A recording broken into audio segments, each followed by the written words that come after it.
I was told it's polite to use preferred pronouns. How is it polite to lie to someone? If someone thinks he's Superman, do you affirm that? No, you don't. Right. Who made that rule? You're affirming a lie to make them feel better, and that's detrimental because now you have to put another lie on top of another lie on top of another lie. And if you consistently lie, regardless of how you want to grade it, because some people say, well, white lies are good, pronouns are okay, eventually someone that consistently lies is going to be viewed for what they are, a liar.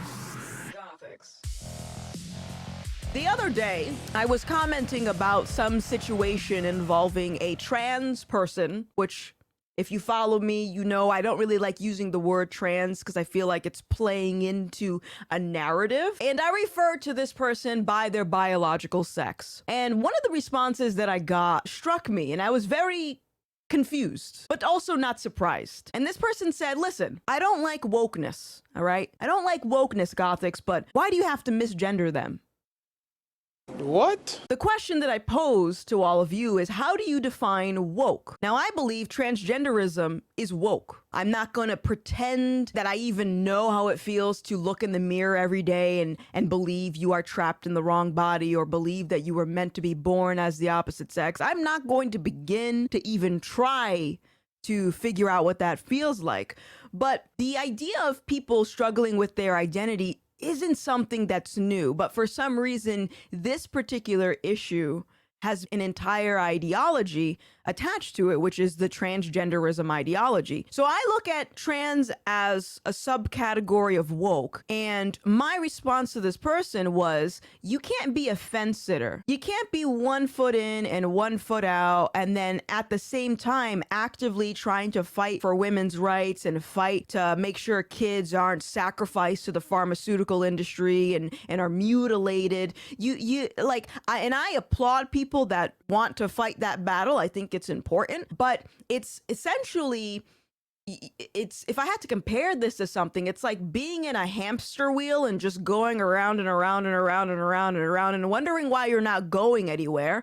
And from my perspective, it's because you're compromising. I can't compromise on truth just to save someone's feelings, just to make someone feel good, because that's not loving. My hard line on this whole trans rights and debating which trans men should be allowed into women's spaces. We wouldn't even have to have this conversation if someone else was able to draw the hard line. So the first person to walk into a therapist's office and talk about this dysphoria that they're feeling, it should have stopped with them. Let's work backwards and try to figure out exactly what's going on to get you to a place where you can be accepting of yourself, because it's not something that you can change. But instead, what happened is we cater to feelings. If not feelings, we cater to our own desire for money. And the next thing you know, we're just affirming everyone. Yeah, you feel this way, even though it's not true. It's a false reality. We're going to affirm you. Get your surgery, get your hormones. We'll affirm you. Here's your pronouns. Here's your representation. Yeah. It's all about feelings. And it's no wonder we have arrived at the place that we are right now. Transgenderism, it presupposes fixed gender. If I feel like I'm a man, I have to have some idea of what a man is and what a woman is before I say I feel like I'm the opposite sex. It presupposes fixed gender. And you know what's interesting too is the LGB in the alphabet community, the lesbian, gay, bisexual, that also presupposes fixed gender. If there wasn't a fixed gender, there wouldn't be gay, lesbian, and bisexual. So you got the T, and if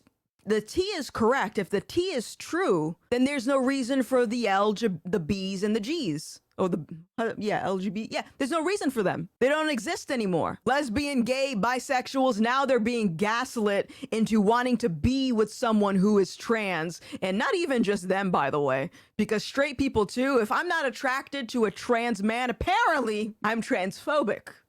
No, I'm just not a lesbian.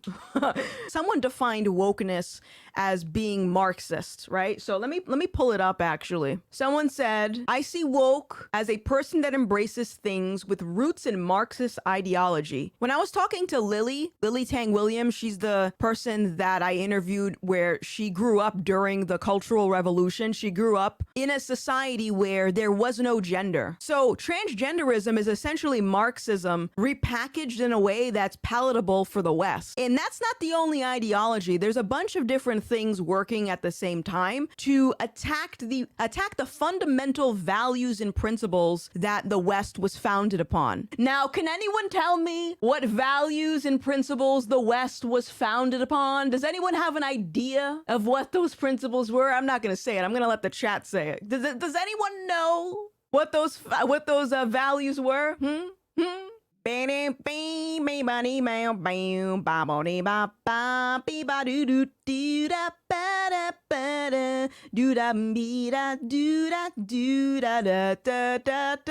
Not this one, but doo-doo values? No.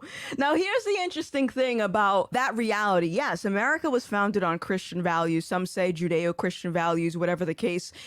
The values and principles found in the Bible is what I like to say are the values and principles that this country was founded upon. You don't have to be religious to know that your values and principles come from somewhere. And if you have a bloodline of people that aren't religious, their values still came from somewhere. Where did it come from?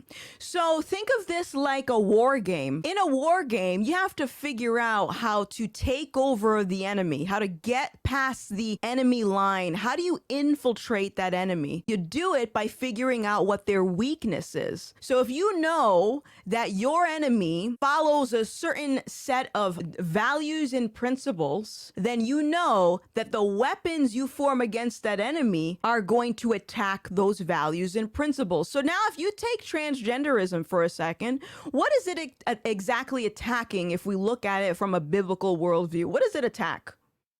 In the beginning, God made male and female. Right there. Easy. Here's another one. If we get to trans kids, Jesus was very clear about how he looks at people that hurt children. He sets a hard line about hurting kids. And what does it say in the Bible? If anyone causes these little ones to sin, it's better for a millstone to be hung around his neck and be drowned into the depths of the sea. Does that sound like he's compromising with wokeness? No. Someone who believes in a creator, or even if you don't and you just believe in biology, right? Reality. And by the way, in order for you to have science, you need to have God, because who creates the laws of science, evolution, or whatever? Who creates these laws? It comes from somewhere. If someone truly believed that their rights were at stake and they felt like the transphobes, people that believe in biology or God, if they truly believed that I was taking away their rights, who do you think they're going to go after? There was a video, I think it was Michael Knowles, where he said something to the effect of, we need to completely eradicate transgenderism. And you know what people heard? They're going to kill trans people. It's a trans genocide. That's not what he said. So this goes all the way back to the beginning when I said, if you are the first person to treat someone that had gender dysphoria, the biggest mistake, I think, was saying, yes, have these surgeries, get these surgeries, it will help you. Because eventually it's going to bring us to the place where we are right now. Why? Because wokeness or Marxism or social justice, they're all the same. It doesn't consider human nature. Voice of the People says, so even though people like Blair and Buck know their dysphoria and look and walk and talk the part, you wouldn't respect calling them a he or she. I can't get behind that. Why? That's the question. Why not? You made that rule. In that situation, and I know both of these people, they're very lovely, but in that situation, you're left with a choice. Do I go with what society has said is acceptable, or do I go with what God has said is acceptable? If you don't believe in God, you're left with what society deems is acceptable. God says, speak the truth in love. The world says, affirm this thing because it's disrespectful if you don't. And that is a slippery, slippery, slippery slope. Because if we're going based off of what society says is okay, who's to say, for example, during the Holocaust, it wasn't respectful for the Nazis to call Jews vermin. The social consensus at that time were Jews were vermin. Is that okay? Obviously, that sounds like a very drastic comparison, but Regardless, that goes to show you that we can't base our standards on social consensus. Social consensus is always changing and always moving in different directions. So there's no stability. It's inconsistent. It doesn't work. The only reason why we're even considering a question like this is because we've been convinced that whatever society says is the right path to take. You know what the other part of this conversation that people seem to be missing is the part of personal responsibility. If I felt like I was truly a man and I wanted to get surgery,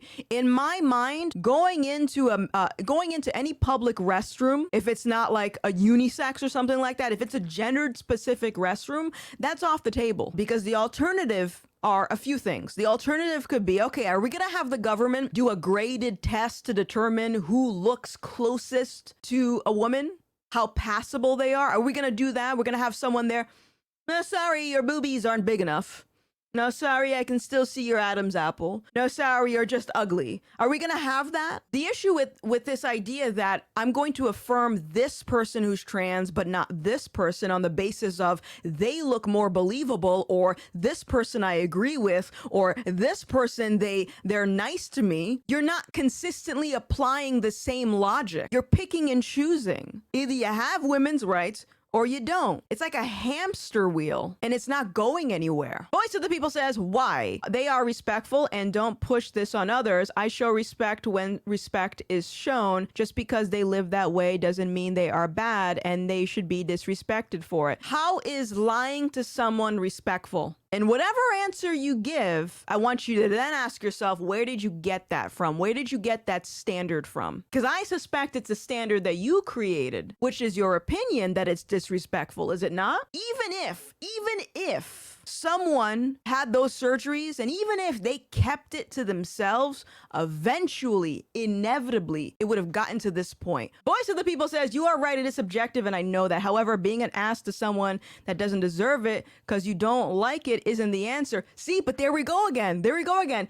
Being an ass to someone that doesn't deserve it. So who made the standard that me misgendering someone is me being an ass to someone? Who made that standard? It's your subjective standard. If not your subjective standard, the subjective standards of the social consensus. I don't think I'm being an ass to someone when I tell them the truth, but you think I am. So where'd you get that from? I'd rather show respect, but it does no harm to be respectful to someone that knows their problem. Does it help? No. Is it my battle? No. I don't need to make their fight harder. I get that.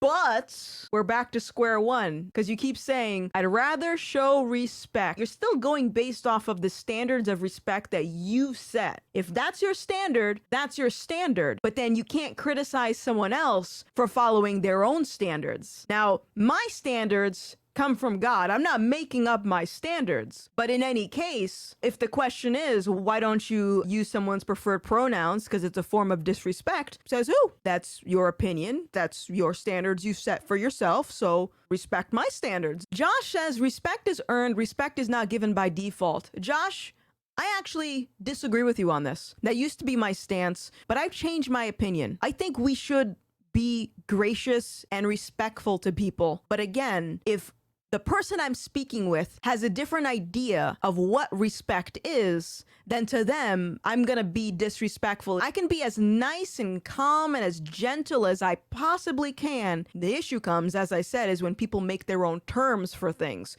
So this is why a lot of people think it is hateful for me to say trans women are men, because they're making their own standards for hate. That's hate speech. Who gets to define that? Are you the moral arbiter? Do you provide the laws for morality? I realize that I'm going to have a lot of disagreements on these topics, like I get it. But again, I don't think that lying and compromising is the way forward. Lying and compromising is what got us to this point.